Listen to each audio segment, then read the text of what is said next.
Hey guys, welcome back to Driven by Purpose. Guess what? We got a great guest, Chris Brown. I'm so excited. You're going to love this guy. Something happened to you that triggered something and gave you that feeling of sense of deeper purpose. And when you have that deeper purpose, what was that moment that did that? Because you thought you had it, but it never came out to this moment happen. What was that? Yeah, and it didn't take me several years until I figured out, what that was. And I think it starts with my father. I'm one generation removed from 250 years of dairy farmers.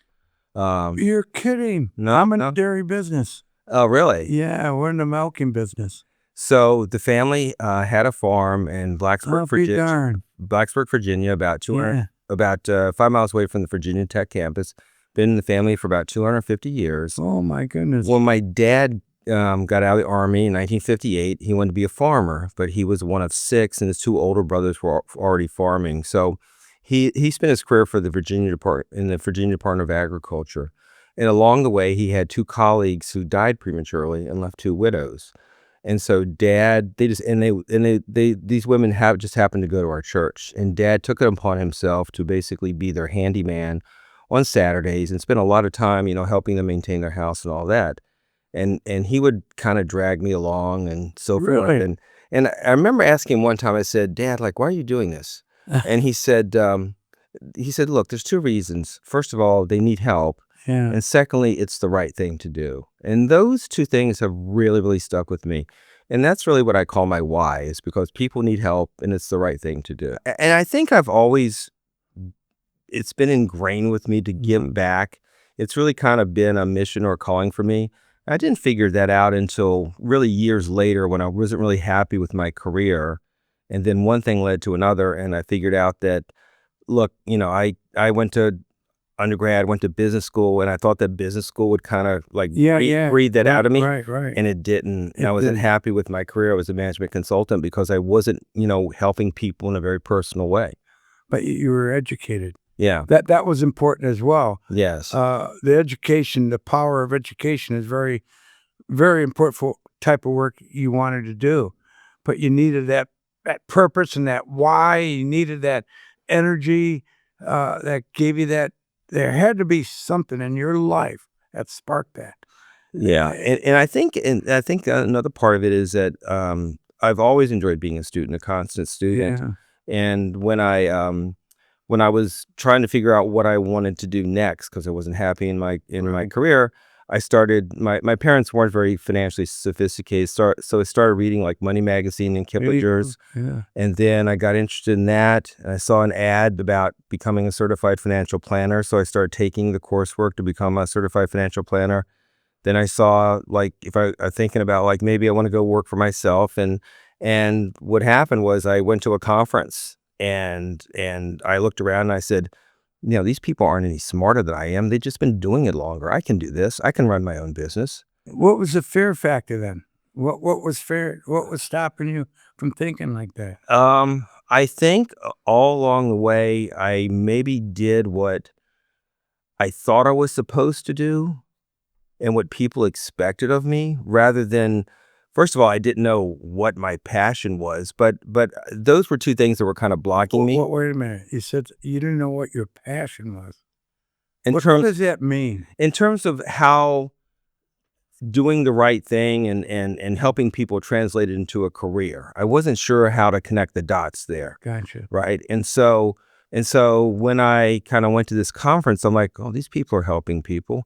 They're doing it in the right way, because they were what's known in our industry as fee-only advisors. They don't sell product. They're only paid by their clients so they can do what's right for them. And so that helped me connect the dots, That's one level Mm-hmm. you're talking about, because you want to help people get to what they want, not what you want. Right. But that was important for you. Oh, extremely important. Yeah. Because you understood that, something had to happen for you. What was that? You never shared with no one. Let's share it now. I don't think it was a little moment, but there was a time when I realized I had to make a change. I see. And so when I was a management consultant, I'm the type of person who needs to see kind of a clear vision of where I'm Right. headed next. And that vision wasn't there when I was a management consultant. And so stress manifests itself differently in different people. Some people drink, some people overeat. I tend not to sleep well.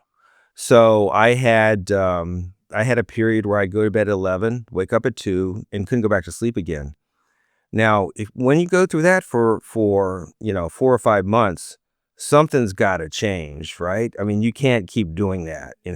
It's almost like being in like I picture like what if you're in Guantanamo and they're blasting music at you all the time and you can't sleep, right? Right. And so that's when I'm like, look, I gotta try something different because this isn't working for me. And what wasn't working for me is I wasn't helping people. Now you're really getting deep Yeah.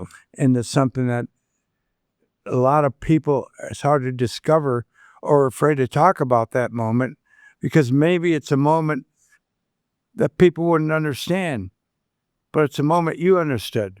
Yeah. Deep. I mean, it really hit home and it triggered that thought or that feeling, eliminated fear. Your growth is important. I remember when I first started, my wife and I had dinner with another couple once Yeah. talking about what I want to do. Right. And my friend Mark's wife asked me, she goes, if this doesn't work out, what's your backup plan? And I looked at her and I says, I don't have one. This better work, so. It's funny. You're talking about you and your wife sitting at dinner with a friend. Well, that's a growth moment because you're talking about growth and what rooted that why again. Was it during that conversation or was it meeting with those people? No, I think that was kind of like a realization like, okay, I'm all in. Yeah. We're playing poker. I'm just pushed Yeah. all my chips to the middle of the That's it. table, right? And so this better work. And so, when we moved from the New York metropolitan area down to Washington, D.C. area. And I didn't know anybody and I didn't grow up there. And so starting a personal services firm in an area where you didn't grow up and don't know anybody, like you really have to work. You have to network your butt Oh, off. gotcha. You have to Work ethic. network your butt off. You have to show other advisors in the area what you can do and say like, hey, like you take on clients that have, your minimum is $2 million. Can you like send your rejects to me, so to speak? People don't meet your minimums. And so, I prepared a financial plan showing people what I could do. And they're like, yeah, we're happy to do that. We get calls all the I time. have a question for you because you're bringing up something important. Okay, what stops people from going after that big client or that person that they can help? They're afraid to help because they don't feel they're worth it. And the purpose, what question would you want them to ask you about how do you uncover your purpose in that situation? How do you get to that level? I think what stops people like in my profession from going after, really big clients first is that I think it's really the imposter syndrome. They don't feel like they maybe have enough experience or qualified enough to really help those people. Okay. And so there's a difference between, let's say, going after a client that has, I don't know, $1 million in investable assets versus $10 million in investable assets. They don't feel like they have the experience or the knowledge base or the skill set to do it.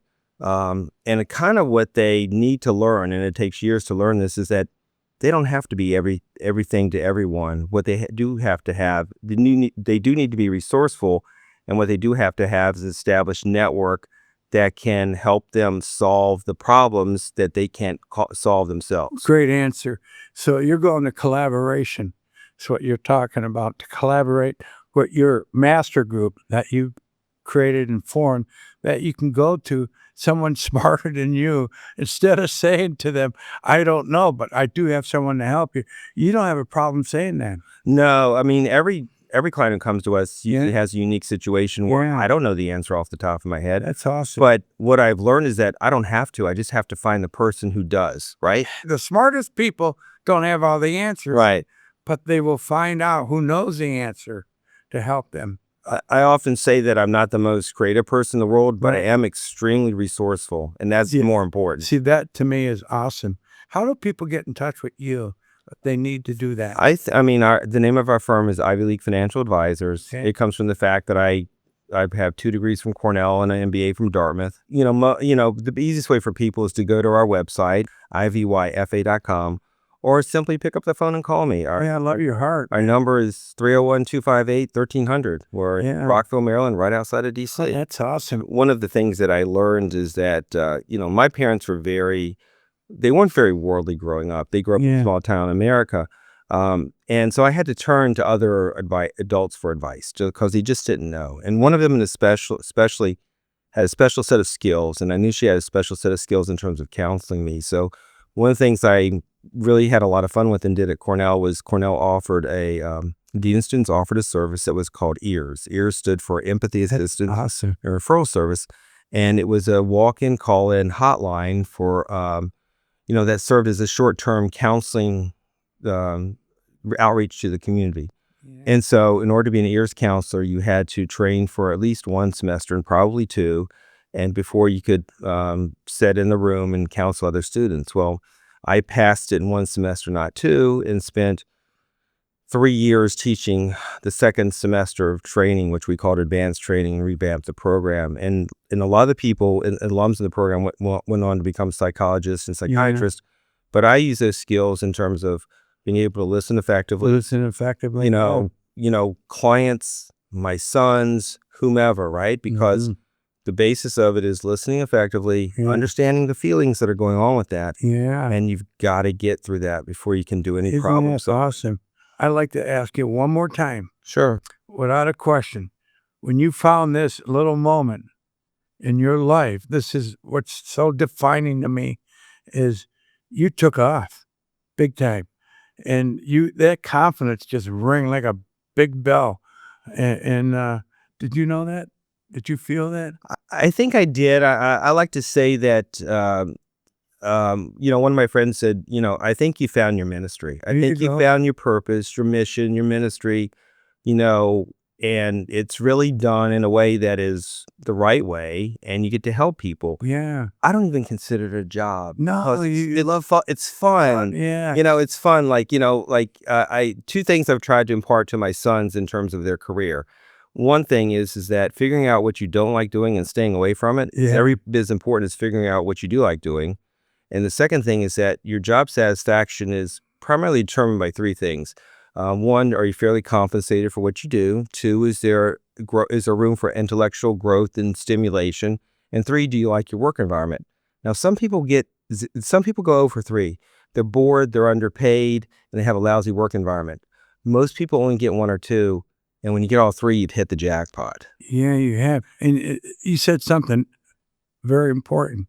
I don't know if you realized it or not, but you had to do something you didn't like doing and to find out what you like doing. Exactly. That's interesting. Yeah, and I see that now with my boys, especially my older one. He's got to go through some trials and tribulations. Yeah. He wants to save the world in his own little way.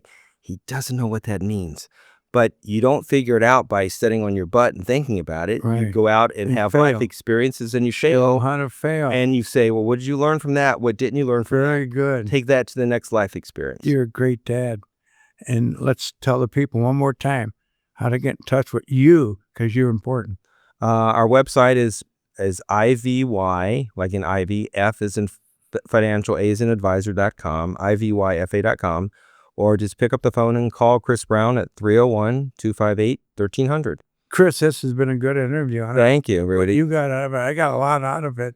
And I think people, if they connect with you, they'll get a lot what they need out of you too. Good for you, brother. Good. All right. It was awesome. Nice meeting you.